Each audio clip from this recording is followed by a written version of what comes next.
Resumo da semana. Muito bem, toda semana nós conversamos com a jornalista Ana Raquel Macedo, editora-chefe da Rádio Câmara, a respeito dos acontecimentos mais importantes que acontecem no Parlamento ao longo dos dias. E ela está aqui conosco no estúdio da Rádio Câmara. Oi, Ana, tudo bem? Tudo bom, Márcia Aquilissardi, como vai? Tudo certinho. Um pouco preocupado, um pouco atento a todos esses debates, especialmente essa questão da violência nas escolas, que foi um tema bastante debatido ao longo dessa semana, né? Você não quer começar por isso, Ana? Podemos, Márcio. Esse foi um tema realmente que mobilizou e mobiliza os parlamentares. A gente, infelizmente, tem acompanhado as notícias de casos de ataques a escolas. E isso tem repercutido aqui no parlamento, Márcio, e tem repercutido de diferentes formas, tanto em debates no plenário, quanto em apresentação de projetos de lei, quanto também a vinda de ministros.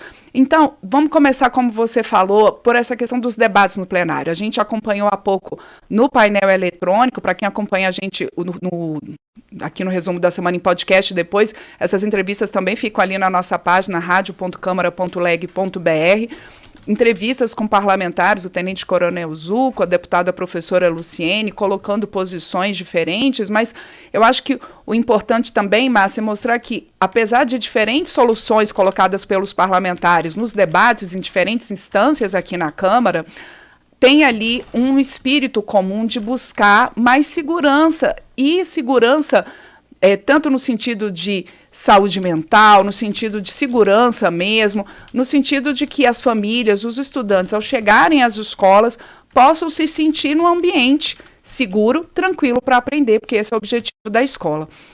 No plenário, então, a gente teve a colocação ali de projetos e soluções, como, por exemplo, seja a colocação de portas giratórias com detector de metais, a exemplo do que já acontece em bancos, segurança armada, vigilância por câmeras de segurança. Por outro lado, outros parlamentares falando da importância de se cuidar também da saúde mental dos estudantes, do combate nas redes sociais a uma cultura de ódio, a um discurso de ódio, também garantir orçamento para que as escolas, os professores possam trabalhar, né, com recursos, orçamento para que haja o atendimento de famílias em vulnerabilidade social. O ministro da Educação, Márcio Camilo Santana, esteve aqui na Câmara nessa semana e falou muito sobre essa questão da segurança nas escolas, inclusive colocando que o governo federal está montando um plano de enfrentamento à violência que busca esse diálogo com o Congresso, seja com a Câmara, seja com o Senado, nessa busca de soluções,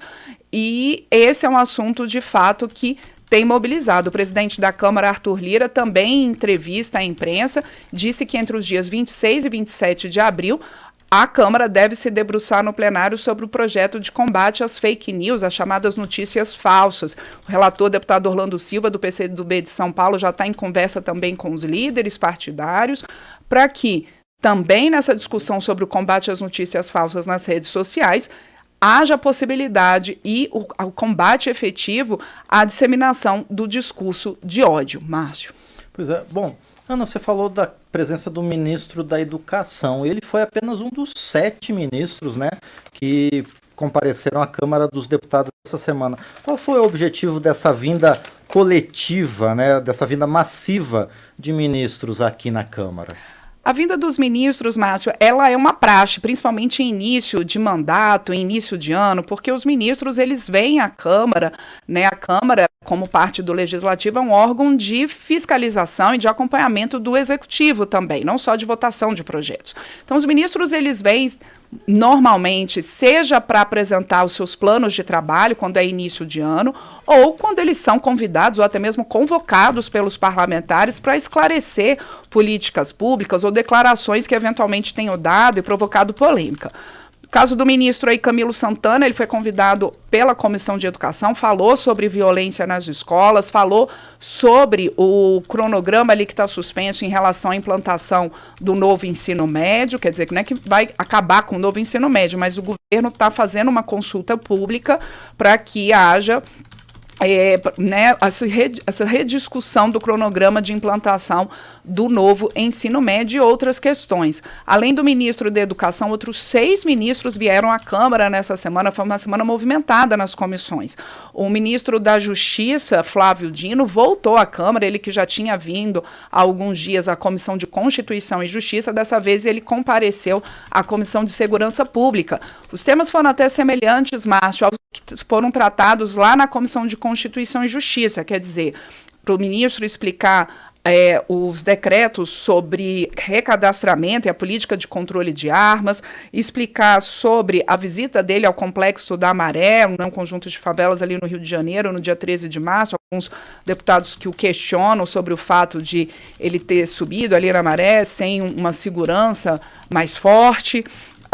Também sobre questões relacionadas aos presos nos atos golpistas do 8 de janeiro.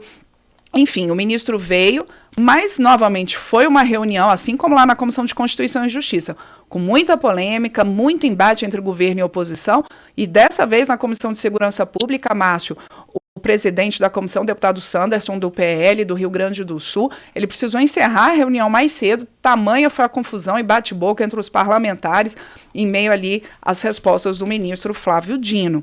Bom, além do ministro Flávio Dino, também veio à Comissão de Segurança Pública, nessa semana, o ministro dos Direitos Humanos, ministro Silvio Almeida, ministro que foi convidado ali a falar na Comissão de Segurança Pública sobre declarações dele a respeito da legalização das drogas. O ministro Silvio Almeida falou aos parlamentares que tem estudado muito esse assunto na literatura, experiências internacionais, que ele defende sim a legalização das drogas como meio de combate ao crime organizado, mas reforçou, Márcio, que essa é uma opinião pessoal dele e não uma opinião de governo. De toda forma, é um assunto que provoca muita discussão. Muitos deputados ligados à bancada da Segurança Pública questionam essa visão do ministro Silvio Almeida e dizem que, diferentemente do que ele fala, na avaliação desses parlamentares, a legalização das drogas pode, na verdade, aumentar a criminalidade. É um bom debate.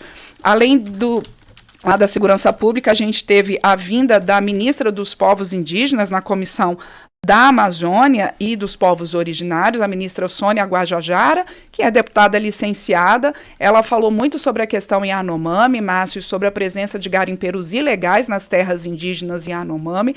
Disse que há uma operação, a operação da Polícia Federal, dos órgãos de controle ambiental, uma disposição do governo em retirar esses garimpeiros. Citou, inclusive, um número bastante chocante, Márcio, que dos 30, na terra indígena Yanomami, são 30 mil indígenas e há uma estimativa de que haja 20 mil garimpeiros ilegais, praticamente a população indígena ali na terra Yanomami, em Roraima.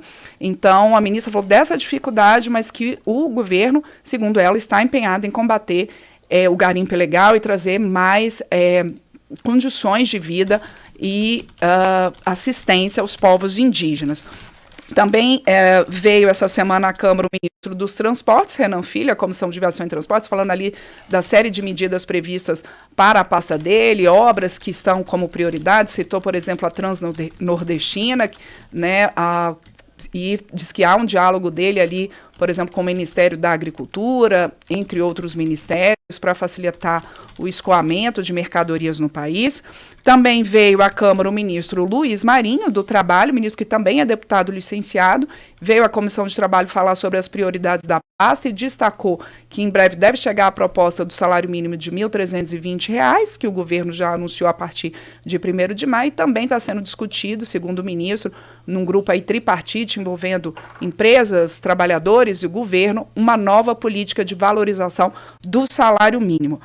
Ainda veio também a ministra da Saúde, Márcia Anísia Trindade, que veio à Comissão de Defesa dos Direitos da Mulher falar sobre o programa de equidade de gênero e raça para trabalhadoras do Sistema Único de Saúde, o SUS. Algumas deputadas de oposição questionam o uso da palavra gênero nesse programa, falando que o Ministério deveria focar nas questões realmente de saúde e não em termos, segundo essas parlamentares feministas. A ministra esclareceu que essa questão de gênero e raça ela é muito importante na construção de políticas públicas da saúde, porque, segundo a ministra Anísia Trindade, a maior parte das né, há muito preconceito contra as mulheres, e também as mulheres negras são as que têm maior vulnerabilidade social estatisticamente, que precisam ter um foco maior nas políticas públicas. Pois é, Ana, e essa vinda desses 7 ministros, ela coincidiu com um marco nesse governo, né, que foram os primeiros 100 dias de atuação. Quais são as análises aqui no parlamento sobre esse primeiro período do governo Lula? Análises muito diversas, Márcio. A gente teve um início de semana, exatamente como você falou, com evento, seja no Executivo e aqui na Câmara, sendo lembrado também esse marco dos 100 dias do governo Lula em plenário e também nos discursos e nas próprias comissões, onde esses 7 ministros que vieram aqui essa semana à Câmara. E aí há dos dois pontos de vista. Há tanto os governistas falando dos feitos em relação aos 100 primeiros dias do governo Lula, citando questões como do salário mínimo, de combate ao garimpo ilegal na terra indígena e Yanomami, a questão da reestruturação ministerial, a questão da vacinação, e, por outro lado, deputados de oposição com muitas críticas ao governo, dizendo que o governo não tem cumprido suas promessas de campanha, que o governo ali não tem trazido uma segurança econômica, que a gente ainda tem índices de desemprego altos, enfim, a gente tem ali visões, claro, como era de se esperar, muito diferentes em relação à análise dos primeiros 100 dias do governo Lula. O ministro de Relações Institucionais, Alexandre Padilha, que é deputado licenciado e é o responsável por esse diálogo, principalmente com os parlamentares, né? Ele também veio aqui à Câmara, falou que o governo está em diálogo com o Congresso, com os líderes partidários, inclusive, Márcio, para a tramitação das medidas provisórias. A gente lembra que há ali uma divergência entre Câmara e Senado sobre o melhor rito, o rito ideal para a tramitação das medidas provisórias.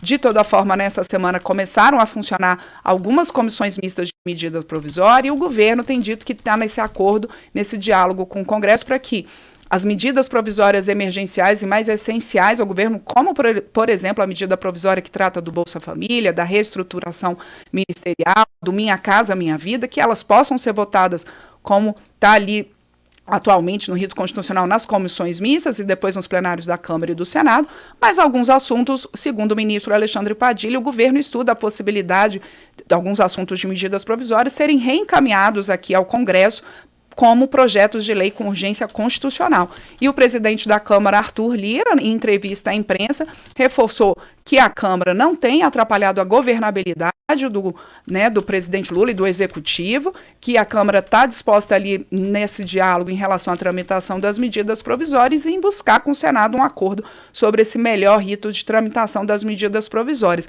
Ainda falando, Márcio, dessa questão política, a gente teve nessa semana na Câmara também o anúncio de um grande bloco parlamentar que passa a ser o bloco parlamentar com mais peso político em número de deputados. É um bloco que envolve ali o partido do presidente da Câmara, o PP, mas também União Brasil, Federação, PSDB, Cidadania, PDT, PSB, Avante, Solidariedade Patriota, um bloco parlamentar com 173 deputados, superando, portanto, um bloco recentemente formado que tem 142 parlamentares e que tem ali a união de MDB, PSD, Republicanos, Podemos e PSC. Esses dois blocos, quando você tem essa união desses partidos para atuar em conjunto na Câmara, Márcio, eles conseguem, isso afeta, por exemplo, a discussão sobre relatorias, ocupação de comissões, tudo isso ali é conforme a proporcionalidade partidária. Então agora a Câmara tem esses dois grandes blocos, um com 173 deputados, outro com 142 deputados, lembrando que o PL, que é o maior partido de oposição, com 99 deputados, não está em nenhum bloco, e que a federação PT, PCdoB e PV, PT, que é o partido do presidente Lula, que tem essa federação, 81 deputados, também não está nesses blocos. Bom, e em meio a toda essa movimentação na semana, ainda deu tempo para votar um acordo, né, um acordo internacional, um tratado, e algumas urgências, não é, Ana? Exatamente. A gente teve uma semana de plenário com muito debate, muita discussão sobre temas importantes, como a gente tem tratado aqui no resumo, e também essas votações. Esse acordo que foi aprovado é um acordo entre Brasil e Portugal sobre serviços aéreos, é aí para facilitar mesmo as rotas aéreas entre Brasil e Portugal, e a aprovação de 4 urgências. Essas urgências, Márcio, indicam que esses projetos, eles podem ser votados diretamente pelo plenário, sem precisar passar pela tramitação ali comum pelas comissões da Câmara. Isso, portanto, facilita e acelera a tramitação dessas propostas. E que propostas tiveram urgências aprovadas nessa semana? Vou citar aqui. O projeto que obriga aplicativos de navegação no trânsito a indicarem locais com altos índices de criminalidade. Também um projeto de decreto legislativo que susta algumas resoluções da Agência Nacional de Energia Elétrica, a ANEEL, resoluções que aumentam os custos para quem produz energia fotovoltaica, quem tem placas de produção de energia elétrica a partir do sol. A ANEEL fez essa regulamentação a partir de uma lei aprovada pelo Congresso, mas alguns parlamentares alegam que esses custos agora, esse possível aumento de custos agora, isso daí compromete quem fez investimentos nessa geração de energia considerada limpa, essa energia fotovoltaica. Também foi aprovada urgência para o projeto que permite a renovação de contrato ou a recontratação de profissionais do Mais Médicos, do programa Mais Médicos, para que eles possam fazer o atendimento em terras indígenas, entre elas a terra indígena Yanomami e outras terras indígenas pelo país, e também foi aprovada a urgência do projeto que estabelece prazo indeterminado para laudos médicos que atestem pessoas com transtorno do espectro autista. Isso facilitando aí para as famílias, porque não haveria necessidade, então, de a família, de tanto em tanto tempo, a cada período ali, ter que pedir um novo laudo médico sobre a presença ali de uma pessoa na família com transtorno do espectro autista. Muito bem, essa semana foi o retrato perfeito, né, do que é a atuação, né, de um parlamento, né, Ana? Nem tantas votações, mas muita discussão política e muito avanço político também, não é? Exato, porque é importante a gente sempre esclarecer, né, Márcio, que o trabalho parlamentar não envolve apenas a votação de propostas, envolve também muito diálogo, muita negociação, acordos políticos e debate sobre os grandes temas nacionais. Então, é importante a gente trazer esse amplo espectro aí da atuação parlamentar aqui na casa, seja na Câmara, seja também no Senado. Perfeito. Bom, por enquanto eu agradeço a você. A semana que vem vai ser um pouco mais curta, né, por conta do feriado, mas a gente se vê também, não é, Ana? Isso mesmo, Márcio. Eu agradeço aqui também para quem acompanha a gente ao vivo, o resumo da semana, aqui na Rádio Câmara, nas emissoras parceiras, pela Rede Legislativa de Rádio, no YouTube, e também para quem acompanha a gente depois em podcast, tanto pelos nossos podcasts da Rádio Câmara, quanto das emissoras parceiras, como a Rádio Comunitária Sorriso 104,9 FM de São Martinho, no Rio Grande do Sul. Até mais.